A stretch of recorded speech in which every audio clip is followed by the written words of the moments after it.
दोस्तों, आप सभी का स्वागत है इजी ज्ञान में। दोस्तों, आज की इस वीडियो में हम झारखंड के भूमि संबंधी कानून से कुछ महत्वपूर्ण प्रश्नों को करेंगे, जो कि आपके आने वाले जेपीएससी पीटी के दृष्टिकोण से अत्यंत महत्वपूर्ण है। दोस्तों, मैं बता दूं, ये जितने भी प्रश्न हैं, ये सारे ही वन लाइनर्स के फॉर्म में हैं और ये सारे ही प्रश्न आपके जेपीएससी या फिर जेएसएससी जितने भी झारखंड के विभिन्न प्रतियोगिता एग्जाम हैं, उसमें पूछे गए प्रश्न हैं। तो दोस्तों, आइए शुरू करते हैं। दोस्तों, हमारा पहला सवाल कहता है कि सन 1862 ईस्वी में किसके नेतृत्व में भुयरी भूमि तथा मंझियस भूमि को चिन्हित करने हेतु भुयरी सर्वे प्रारंभ किया गया था। ठीक है, तो कहता है कि सन 1862 में आखिर किसके नेतृत्व में भुयरी भूमि तथा मंझियस भूमि को चिन्हित करने हेतु भुयरी सर्वे को प्रारंभ किया गया था। तो दोस्तों, बाबू रखालदास हल्दर के नेतृत्व में।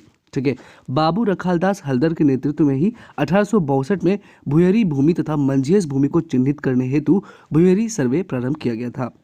दोस्तों, हमारा अगला सवाल कहता है कि छोटा नागपुर भूस्वामी एवं काश्तकारी प्रक्रिया अधिनियम जो है ये कब पारित हुआ था। तो दोस्तों, यहाँ पर उत्तर दिया हुआ 1897, जबकि 1879 ईस्वी में पारित हुआ था। ठीक है, छोटा नागपुर भूस्वामी एवं काश्तकारी प्रक्रिया अधिनियम कब पारित हुआ? 1879 ईस्वी में। नेक्स्ट सवाल कहता है, ठीक है, यहाँ पर दोस्तों कह रहा है संथाल परगना काश्तकारी अधिनियम, यहाँ पर ये नहीं होगा। ठीक है दोस्तों, होगा छोटा नागपुर काश्तकारी अधिनियम। ठीक है, छोटा नागपुर काश्तकारी अधिनियम जो है ये कब पारित हुआ? तो 1908 में। ठीक है, बाकी बात अगर संथाल परगना काश्तकारी अधिनियम की बात करें तो ये आपका 1949 में पारित हुआ था। ठीक है, अगला सवाल क्या कहता है दोस्तों? नेक्स्ट सवाल कहता है कि छोटा नागपुर काश्तकारी अधिनियम को कब लागू किया गया था दोस्तों? तो इसे 11 नवंबर 1908 को लागू किया गया था। कब लागू किया गया था? 11 नवंबर 1908 को। ठीक है, छोटा नागपुर काश्तकारी अधिनियम का खाका किसने तैयार किया था दोस्तों? तो जॉन एच हॉफमैन ने। किसने किया था? जॉन एच हॉफमैन ने। ठीक है, छोटा नागपुर काश्तकारी अधिनियम का खाका तैयार किया था जॉन एच हॉफमैन ने। नेक्स्ट सवाल कहता है कि छोटा नागपुर काश्तकारी अधिनियम में कुल कितने अध्यायों में विभाजित है? तो दोस्तों, छोटा नागपुर काश्तकारी अधिनियम कुल 19 अध्यायों में विभाजित है। कितने अध्यायों में? 19 अध्यायों में। ठीक है, अगर हम बात करें छोटा नागपुर काश्तकारी अधिनियम में कुल धाराओं की, तो दोस्तों इसमें जो है कितने धाराएं हैं? तो 271 धाराएं हैं। ठीक है, तो दोस्तों एक बार रिवाइज कर लेते हैं। सन 1862 ईस्वी में बाबू रखालदास हल्दर के नेतृत्व में जो है भुयरी सर्वे प्रारंभ किया गया था। और छोटा नागपुर भूस्वामी एवं काश्तकारी प्रक्रिया अधिनियम कब पारित हुआ? 1897 ईस्वी में। छोटा नागपुर प्रतिनियुक्ति अधिनियम को मान्यता कब मिली? 1897 ईस्वी में। छोटा नागपुर काश्तकारी अधिनियम कब पारित किया गया? तो 1908 में। छोटा नागपुर काश्तकारी अधिनियम को लागू कब किया गया? तो 11 नवंबर 1908 में। छोटा नागपुर काश्तकारी अधिनियम का खाका किसने तैयार किया दोस्तों? तो जॉन एच हॉफमैन ने। छोटा नागपुर काश्तकारी अधिनियम कुल कितने अध्यायों में विभाजित है? तो 19 अध्यायों में विभाजित है। और छोटा नागपुर काश्तकारी अधिनियम में कुल 271 धाराएं हैं। दोस्तों, अगला सवाल कहता है कि छोटा नागपुर काश्तकारी अधिनियम का एक प्रमुख उद्देश्य क्या है दोस्तों? ठीक है, छोटा नागपुर काश्तकारी अधिनियम का जो है प्रमुख उद्देश्य है भूमि संबंधी जितने भी विवाद है उनका निपटारा करना। ठीक है, यही ही छोटा नागपुर काश्तकारी अधिनियम का एक प्रमुख उद्देश्य है। नेक्स्ट सवाल कहता है कि सीएनटी एक्ट के तहत ऐसी जंगली भूमि जिसे भूस्वामी के अतिरिक्त किसी अन्य कृषक के द्वारा तैयार की गई है, क्या कहलाता है? कोरकर कहलाता है दोस्तों। क्या कहलाता है? कोरकर। ठीक है, सीएनटी एक्ट के तहत ऐसी जंगली भूमि जिसे भूस्वामी लैंडलॉर्ड के अलावा कोई अन्य जो है कृषक के द्वारा, फार्मर के द्वारा तैयार की गई है, तो उसे हम क्या कहते हैं? कोरकर कहते हैं। चलिए, अगला सवाल कहता है कि वैसी भूधिरती जिसे परिवार के पुरुष अगर वारिश ना हो, ठीक है, तो रैयत के निधन के बाद पुनः भूस्वामी को वापस कर दिया जाता है, तो उसे क्या कहते हैं? उसे हम कहते हैं पुनर्ग्राह भूधिरती। ठीक है, पुनर्ग्राही भूधिरती। ठीक है, वैसी भूधिरती जिसे परिवार के पुरुष वारिश ना होने पर रैयत के निधन के बाद पुनः भूस्वामी को वापस कर दिया जाता है, उसे हम कहते हैं पुनर्ग्राही भूधिरती। नेक्स्ट सवाल कहता है कि बंगाल, बिहार और उड़ीसा में अंग्रेजी सरकार द्वारा कब स्थानीय बंदोबस्त लागू किया गया था दोस्तों? ठीक है, तो कब लागू किया गया था? 1793 ईस्वी में। ठीक है, इससे संबंधित व्यक्ति कौन है? तो लॉर्ड कॉर्नवालिस। ठीक है, बात करेंगे तो बंगाल, बिहार और उड़ीसा में अंग्रेजी सरकार द्वारा कब स्थायी बंदोबस्त लागू किया गया था? तो 1793 ईस्वी में। ठीक है, अब पूछता है कि अनादिभोगी रैयत है, तो दोस्तों ये एक रैयत का प्रकार है। ठीक है, क्या है दोस्तों? एक रैयत का प्रकार। तो दोस्तों, रैयत के बारे में किस अध्याय में आपको जानकारी मिलती है? प्रावधान मिलता है। ठीक है, तो अगर हम बात करें तो रैयत का प्रावधान जो है किस में है? तो अध्याय 4 में है। जबकि रैयत के अर्थ के बारे में हमें पता चलता है अध्याय 2 के धारा 6 में। ठीक है, रैयत का अर्थ क्या होता है? रैयत के अंतर्गत वैसे व्यक्ति शामिल होते हैं जिन्हें खेती करने के लिए भूमि धारण करने का अधिकार प्राप्त होता है। ठीक है, रैयत जो है कुल 3 प्रकार के होते हैं। एक होता है अधिभोगी रैयत, वह व्यक्ति जिसे धारित भूमि पर अधिभोग का अधिकार प्राप्त हो। ठीक है, उसके बाद होता है अनाधिभोगी रैयत। ठीक है, जिसे वह व्यक्ति जिसे धारित भूमि पर अधिभोग का अधिकार प्राप्त ना हो। ठीक है, और तीसरा होता है आपका खुटकटी अधिकार प्राप्त रैयत, ऑक्यूपेंसी रैयत। ठीक है, चलिए नेक्स्ट सवाल क्या कहता है दोस्तों। नेक्स्ट सवाल कहता है कि वह व्यक्ति जो किसी व्यक्ति की जमीन खेती कार्य हेतु धारण करता है तथा उसका लगान भी बकायदा चुकाता है, तो उसे सीएनटी एक्ट के तहत क्या कहा जाता है दोस्तों। तो उसे हम कहते हैं भूधारक। क्या कहते हैं दोस्तों, भूधारक। ठीक है, भूधारक का तात्पर्य ऐसे व्यक्ति से है जो अपनी या दूसरे की जमीन खेती कार्य के लिए तो लेता है, ठीक है, धारण किए हुए, और उसका लगान भी चुकाता हो। दोस्तों हमारा अगला सवाल कहता है कि वह मुंडारी, ठीक है, वह मुंडारी जिसने जंगल भूमि के किसी हिस्से को जोत में लाने हेतु भूमि का अधिकार अर्जित किया हो, ठीक है, उसे सीएनटी एक्ट के तहत क्या कहा जाता है। तो दोस्तों उसे क्या कहते हैं, मुंडारी खुटकटीदार। ठीक है दोस्तों, वह व्यक्ति, ठीक है, अगर हम बात करें वह मुंडारी, ठीक है, जिसने जंगल भूमि के किसी हिस्से को जोत में लाने हेतु भूमि का अधिकार अर्जित किया है, तो उसे हम मुंडारी खुटकटीदार कहते हैं। ठीक है, सीएनटी एक्ट के किस धारा के तहत दोस्तों, तो इसे हम धारा 8 के तहत कहते हैं। किस धारा के तहत दोस्तों, 8 के तहत। ठीक है, 8 में मुंडारी खुटकटीदार का अर्थ बताया गया है। किस अध्याय में, अध्याय 2 के धारा 8 में। ठीक है, नेक्स्ट सवाल कहता है कि छोटानागपुर भूदिर्ती अधिनियम 1869 के तहत, ठीक है, रजिस्टर में शामिल भूमि को कितने वर्षों तक धारण करने पर भूयियर को स्थायी बंदोबस्त समझा जाएगा, तो 12 वर्ष तक। ठीक है, छोटानागपुर भूदिर्ती अधिनियम 1869 के तहत, ठीक है, तैयार रजिस्टर में शामिल भूमि को कितने वर्षों तक, तो 12 वर्षों तक धारण करने पर भूयियर को स्थायी बंदोबस्त समझा जाता है। चलिए अगला सवाल कहता है कि सीएनटी एक्ट की किस धारा के तहत सिंहभूमि जिले के सरायकेला और खारसवा अनुमंडल में रैयत द्वारा फलों के उद्यान हो गया, ठीक है, आपका खलिहान हो गया, और खाद गड्ढा के रूप में प्रयुक्त जोत के लिए कोई लगान का भुगतान नहीं किया जाएगा, तो धारा 24 के तहत। ठीक है, सीएनटी एक्ट के धारा 24 के तहत। ठीक है, सीएनटी एक्ट के धारा 24 के तहत सिंहभूम जिले के सरायकेला और खारसवा अनुमंडल में रैयत द्वारा फलों के उद्यान, खलिहान और खाद गड्ढा के रूप में प्रयुक्त जोत के लिए कोई लगान का भुगतान नहीं किया जाएगा। दोस्तों धारा 24 में और क्या बातें कही गई है, दोस्तों अधिभोगी रैयत अपने जोत के लिए उचित एवं सामयिक दर से लगान का भुगतान करेगा। ठीक है दोस्तों, हमारा अगला सवाल क्या कहता है, कहता है कि सीएनटी एक्ट की किस धारा में रैयत के जोत के लगान में कमी के संबंध में प्रावधान है। ठीक है, कहता है सीएनटी एक्ट की ऐसा कौन सा धारा है जिसमें रैयत के जोत के लगान में कमी के संबंध में प्रावधान है, तो दोस्तों ये धारा 33 के को में। किस धारा में, धारा 33 के को में। ठीक है, अगर मैं बता दूं दोस्तों, तो किन किन स्थितियों में, ठीक है, उपायुक्त के द्वारा जो है आपके रैयत के जोत के लगान में कमी की जाएगी, तो दोस्तों देखिए पहला क्या है, यदि जोत का लगान धारा 29 के अधीन 1 जनवरी 1911 और 31 दिसंबर 1936 के बीच किसी समय बढ़ा दिया गया हो। ठीक है, और दूसरा, यदि जोत के किसी अंश या पूरी जोत की मिट्टी किसी आकस्मिक या क्रमिक कारणों से स्थायी या अस्थायी रूप से अकृष्ट हो गई हो, निम्नीकृत हो गई हो। ठीक है, तीसरा, यदि जोत का स्वामी सिंचाई का प्रबंध करने में असफल रहा हो, तो उस केस में भी, और यदि वर्तमान लगान के जारी रहने के दौरान मुख्य खाद्य फसलों के औसत स्थानीय मूल्य में अगर गिरावट आ जाती है, तो उस केस में भी। और अगर हम 5वें के बारे में जाने, तो दोस्तों यदि रैयत द्वारा धारित भूमि का क्षेत्र उस क्षेत्र से कम है जिसके लिए उसके द्वारा पूर्व में लगान का भुगतान किया गया है, तो फिर, ठीक है, तभी जो है रैयत के जोत के लगान में आपका कम होगा। ठीक है दोस्तों, हमारा अगला सवाल कहता है कि संथाल प्रगना अधिनियम 1949 की किस धारा के तहत जमीन जो किसी भी रूप में दर्ज नहीं किया गया हो वो मूल रैयत का जोत, निजी जोत या मूल रैयती जोत, अधिकृत जोत माना जाएगा। ठीक है, संथाल प्रगना अधिनियम 1949 की, ठीक है, किस धारा के तहत जमीन जो किसी भी रूप में दर्ज नहीं किया गया हो, ठीक है, वो मूल रैयत का जोत, निजी जोत या मूल रैयती जोत, अधिकृत माना जाएगा। तो दोस्तों हमारा उत्तर हो जाएगा 10। ठीक है, तो दोस्तों संथाल प्रगना अधिनियम की धारा 10 में, ठीक है, 10 के तहत जमीन जो किसी भी रूप में दर्ज नहीं किया गया हो तो वो मूल रैयत का जोत, निजी जोत या मूल रैयती जोत माना जाएगा। दोस्तों हमारा अगला सवाल कहता है कि संथाल प्रगना काश्तकारी अधिनियम 1949 की धारा 33 के अंतर्गत कोई भी बंजर भूमि का बंदोबस्त रद्द करने के योग्य है, ठीक है, अगर उसमें डैश वर्ष तक कृषि कार्य ना किया गया हो, ठीक है, उसमें अगर 5 वर्ष तक कृषि कार्य ना किया गया हो, ठीक है, तो उसका बंदोबस्ती जो बंजर भूमि है उसका बंदोबस्ती रद्द करने का योग्य है, ठीक है। संथाल परगना काश्तकारी अधिनियम 1949 की धारा 33 के अंतर्गत कोई भी बंजर भूमि का बंदोबस्त रद्द करने के योग्य है अगर उसमें 5 वर्ष तक खेती ना किया गया हो। दोस्तों अगला सवाल कहता है कि छोटानागपुर काश्तकारी अधिनियम के अंतर्गत पद भूयरी रैयत की परिभाषा जो है किसमें सम्मिलित किया गया है, ठीक है, परिभाषा में किसे सम्मिलित किया गया, तो मुंडा को, ठीक है। छोटानागपुर काश्तकारी अधिनियम के अंतर्गत पद भूयरी रैयत की परिभाषा में मुंडा को सम्मिलित किया गया है, ठीक है।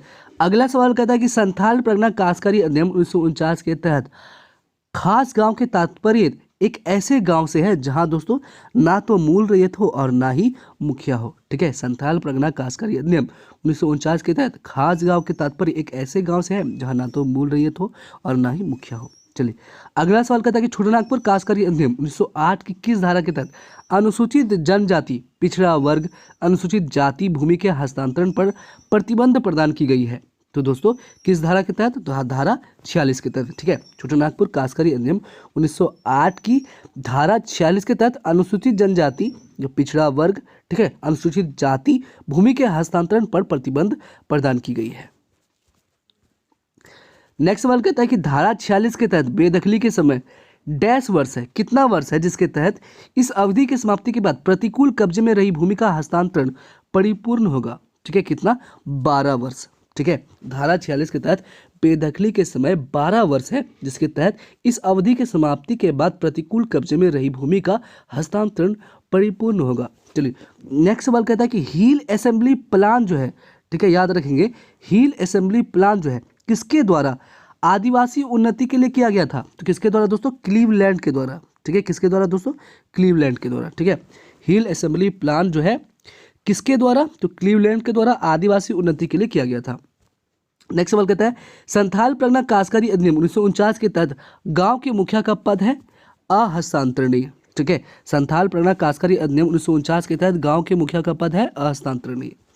चलिए अगला सवाल कहता है कि छोटानागपुर काश्तकारी अधिनियम 1908 की धारा 37 के तहत किसी खुटकट्टी अधिकार प्राप्त रैयत डैश वर्षों से अधिक की काश्तकारी सृजित की गई हो तो भूमि का लगान नहीं बढ़ाया जाएगा, तो 20 वर्षों से, ठीक है। बात करें तो छोटानागपुर काश्तकारी अधिनियम 1908 की धारा 37 के तहत किसी खुटकट्टी अधिकार प्राप्त रैयत 20 वर्षों से अधिक की काश्तकारी सृजित की गई हो तो भूमि का लगान नहीं बढ़ाया जाएगा।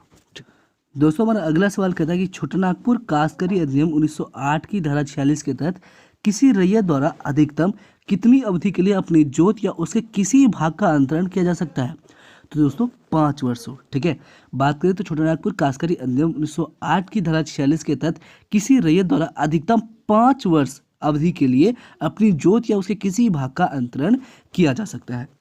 दोस्तों हमारा अगला सवाल क्या कहता है, नेक्स्ट सवाल कहता है कि छोटानागपुर काश्तकारी अधिनियम 1908 की धारा 46 के तहत कोई रैयत कितने वर्षों से कम किसी अवधि के लिए अपनी जोत या उसके किसी भाग को भुगत बंधक कर सकता है, ठीक है, तो 15 वर्षों से कम अवधि के लिए, ठीक है।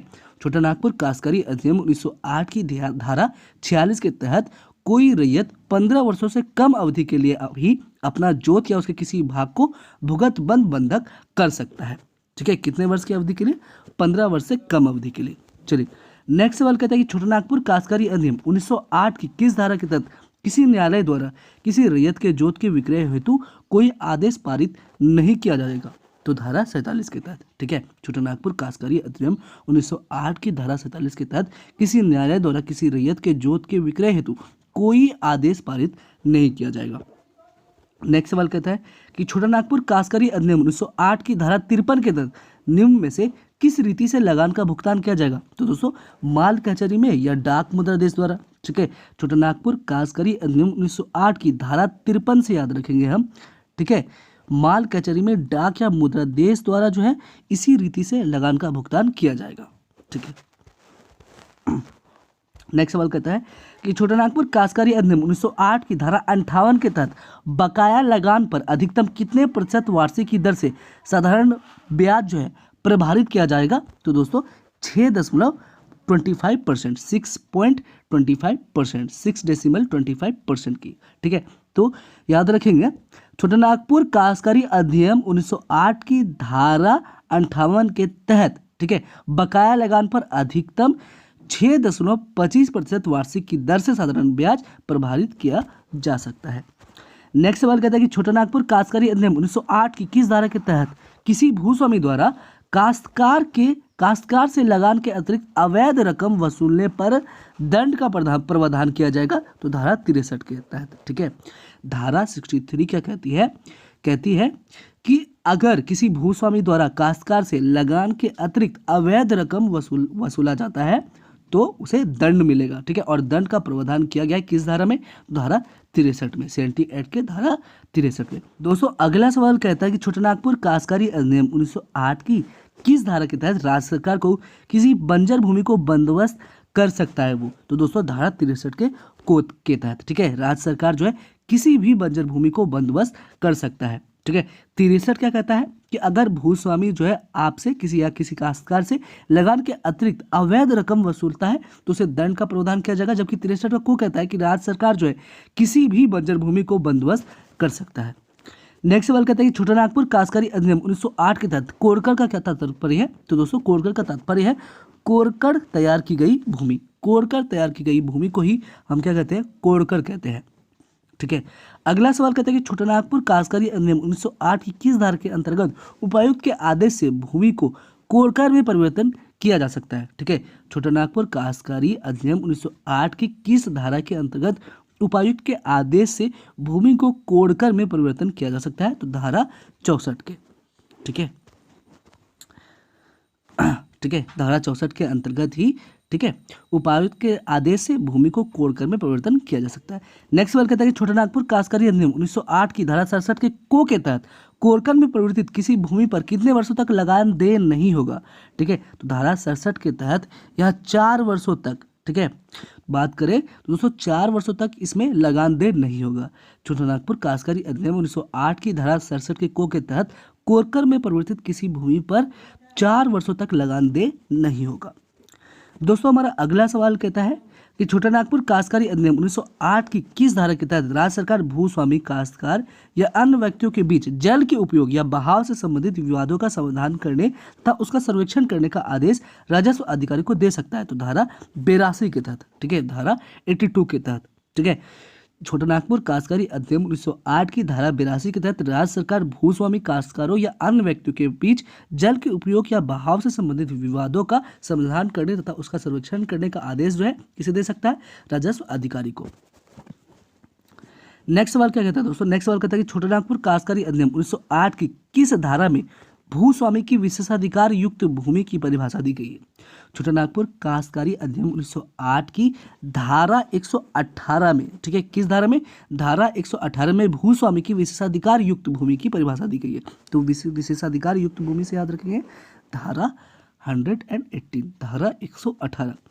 नेक्स्ट सवाल कहता है कि छोटा नागपुर काश्तकारी अधिनियम 1908 की किस धारा के तहत किसी मुंडारी खुरटटीदारी काश्तकारी के अंतरण को प्रतिबंध किया जा सकता है? तो धारा 240 के तहत। ठीक है, धारा 240 के तहत। ठीक है, छोटा नागपुर काश्तकारी अधिनियम 1908 की धारा 240 के तहत किसी मुंडारी खुरटटीदारी काश्तकारी के अंतरण को प्रतिबंधित किया जा सकता है, उसे रोका जा सकता है। नेक्स्ट सवाल कहता है कि संताल परगना काश्तकारी अधिनियम 1949 एक जिले में लागू नहीं होता है। दोस्तों ये जो है रांची जिले में लागू नहीं होता है। ठीक है, किस किस जिले में लागू होता है दोस्तों? तो देवघर में होता है, आपका साहेबगंज में होता है, गोड्डा में होता है, दुमका में होता है, जामताड़ा में होता है दोस्तों, और पाकुड़ में होता है। ठीक है, नेक्स्ट सवाल कहता है कि संताल परगना काश्तकारी अधिनियम 1949 की धारा 5 के तहत किसी खास ग्राम के ग्राम प्रधान की नियुक्ति किसके द्वारा किया जाएगी? तो दोस्तों उपायुक्त के द्वारा। ठीक है, ये किस धारा में दिया हुआ है? तो एसपीटी एक्ट के धारा 5 में इसका वर्णन है। किस धारा में? धारा 5 में। संताल परगना काश्तकारी अधिनियम 1949 की धारा 5 के तहत किसी खास ग्राम के ग्राम प्रधान की नियुक्ति उपायुक्त के द्वारा ही की जाएगी। नेक्स्ट सवाल कहता है कि संताल परगना काश्तकारी अधिनियम 1949 के तहत किसी खास ग्राम के ग्राम प्रधान की नियुक्ति हेतु गांव के कितने रैयतों की सहमति आवश्यक है? तो दोस्तों 2/3 रैयतों की। ठीक है, संताल परगना काश्तकारी अधिनियम 1949 के तहत किसी खास ग्राम के ग्राम प्रधान की नियुक्ति हेतु गांव के 2/3 रैयतों की सहमति जो है आपका आवश्यक है। नेक्स्ट सवाल कहता है कि संथाल परगना काश्तकारी अधिनियम 1949 की किस धारा के अंतर्गत रैयतों के वर्ग का निर्धारण किया गया है? तो दोस्तों धारा 12 के अंतर्गत। ठीक है, संथाल परगना काश्तकारी अधिनियम 1949 की धारा 12 के अंतर्गत रैयतों के वर्ग का निर्धारण किया गया है।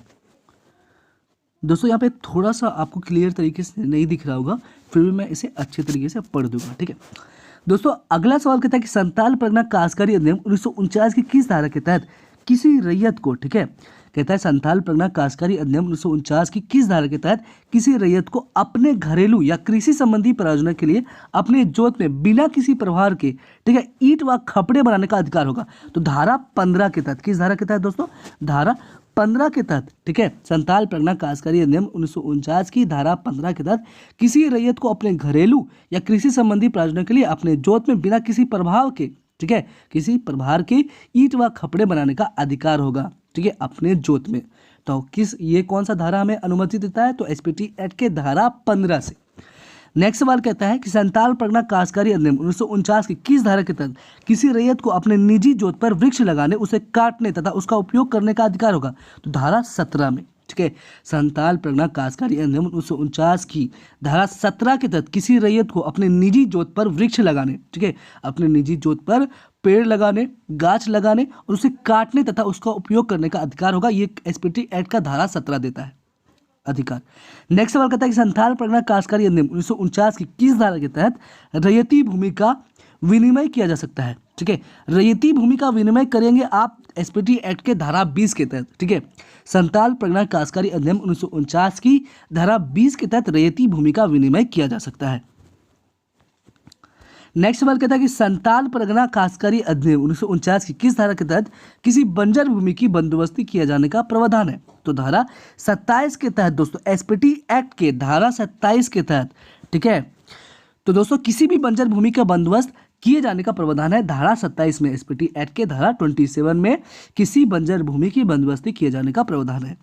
नेक्स्ट कहता है कि संथाल परगना काश्तकारी अधिनियम 1949 की किस धारा, ठीक है, के तहत, मतलब यहाँ पर धारा 33 के तहत है। ठीक है, संथाल परगना काश्तकारी अधिनियम 1949 की धारा 33 के तहत कितने वर्षों के बंदोबस्त बंजर भूमि को आबाद नहीं किए जाने पर बंदोबस्त रद्द की जा सकती है?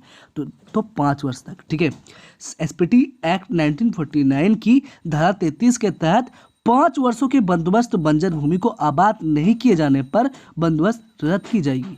ठीक है दोस्तों, हमारा अगला सवाल कहता है कि संथाल परगना काश्तकारी अधिनियम 1949 की किस धारा के तहत किसी पहाड़िया गांव में बंजर भूमि का बंदोबस्त गैर पहाड़िया के साथ नहीं किया जा सकता है? तो धारा 41 के तहत।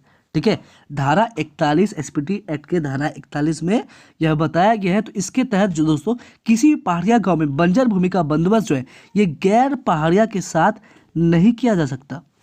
नेक्स्ट सवाल कहता है दोस्तों कि पंचायत अनुसूचित क्षेत्रों में विस्तार अधिनियम 1996 कब पारित किया गया था? ठीक है, तो 1996 में। ठीक है, पंचायत अनुसूचित क्षेत्रों में विस्तार अधिनियम जो है ये कब पारित किया जाता है? 1996 में।